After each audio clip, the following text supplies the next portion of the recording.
História da Redenção, capítulo 27. Cristo é traído.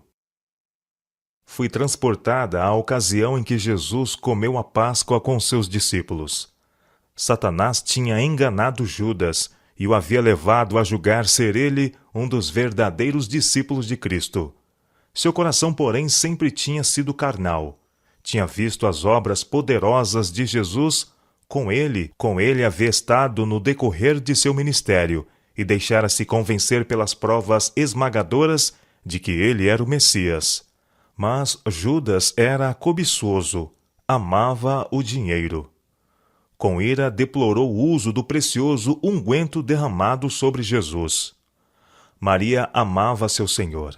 Havia-lhe perdoado os pecados que eram muitos e ressuscitara dos mortos seu irmão muito amado, e ela entendia que nada era demasiado caro para conferir a Jesus. Quanto mais precioso fosse o unguento, melhor poderia ela exprimir a gratidão para com seu Salvador, dedicando-o a ele. Judas, como desculpa de sua cobiça, insistia que o unguento poderia ser vendido e dado aos pobres.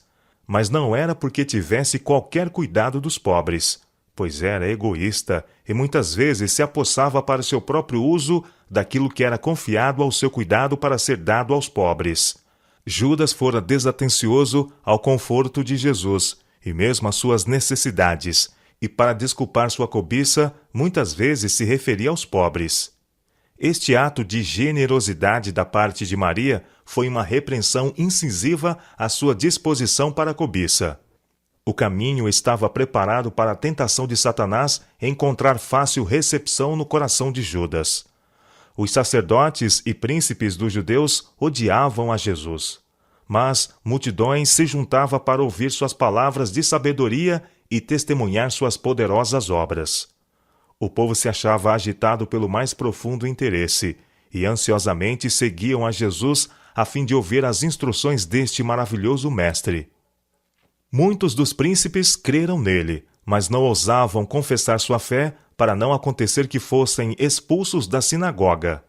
Os sacerdotes e anciãos decidiram que algo se deveria fazer para desviar de Jesus a atenção do povo. Temiam que todos os homens cressem nele. Não podia haver segurança alguma para si. Haviam de perder sua posição ou matar a Jesus. E, depois que o matassem, haveria ainda os que eram monumentos vivos de seu poder. Jesus tinha ressuscitado a Lázaro dentre os mortos, e receavam que, se o matassem, Lázaro testificaria de seu grande poder. O povo estava se aglomerando para ver aquele que tinha sido ressuscitado dentre os mortos, e os príncipes resolveram matar Lázaro também, e abafar assim a excitação.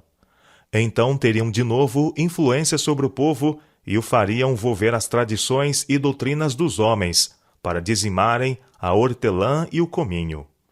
Convieram em prender Jesus quando ele estivesse só, pois se tentassem prendê-lo em uma multidão, quando a mente de todo o povo nele estivesse interessada, seriam apedrejados. Judas sabia quão ansiosos estavam para obterem Jesus, e ofereceu-se para traí-lo aos príncipes dos sacerdotes e anciãos, por algumas moedas de prata. Seu amor ao dinheiro levou a considerarem trair seu Senhor às mãos de seus piores inimigos. Satanás estava operando diretamente por intermédio de Judas, e em meio da cena impressionante da última ceia, o traidor estava imaginando planos para entregar seu Senhor. Jesus tristemente disse a seus discípulos que todos eles, naquela noite, se escandalizariam nele. Mas Pedro ardorosamente afirmou que, ainda que todos os outros se escandalizassem, ele não se escandalizaria. Jesus disse-lhe: Satanás vos reclamou para vos peneirar como trigo. Eu, porém, roguei por ti, para que a tua fé não desfaleça. E tu, pois, quando te converteres, fortalece os teus irmãos. São Lucas capítulo 22, versos 31 e 32. No jardim. Eis Jesus no horto com seus discípulos. Com profunda tristeza mandou-os que vigiassem e orassem, para que não caíssem em tentação. Sabia que sua fé deveria ser provada e suas esperanças iludidas, e que necessitariam de toda a força que pudessem obter por um atento vigiar e fervorosa oração.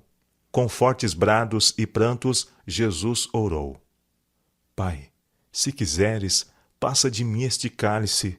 Contudo, não se faça a minha vontade, e sim a tua. O Filho de Deus orava com agonia. Grandes gotas de sangue juntavam-se em seu rosto e caíam ao chão. Anjos pairavam no local, testemunhando aquela cena, mas apenas um foi comissionado para ir fortalecer ao Filho de Deus em agonia. Não havia alegria no céu. Os anjos lançaram de si suas coroas e harpas, e com mais profundo interesse observavam silenciosamente a Jesus. Desejavam cercar o Filho de Deus, mas o anjo comandante não lhes permitiu, para que não acontecesse, ao contemplarem eles sua traição, que o livrassem, pois o plano tinha sido formulado e deveria cumprir-se. Depois que Jesus orou, veio a seus discípulos. Eles, porém, estavam a dormir. Naquela hora terrível, ele não tinha simpatia e oração nem mesmo de seus discípulos. Pedro, tão zeloso fora algum tempo antes, estava carregado de sono. Jesus lembrou-lhe suas positivas declarações, dizendo-lhe: Então nem uma hora pudestes vós vigiar comigo? 3 vezes o Filho de Deus orou em agonia. Judas trai a Jesus. Então apareceu Judas, com seu grupo de homens armados. Aproximou-se de seu mestre como de costume, para o saudar. O grupo rodeou a Jesus, mas ali manifestou ele seu poder divino, quando disse: A quem buscais? Sou eu. Eles caíram para trás, por terra.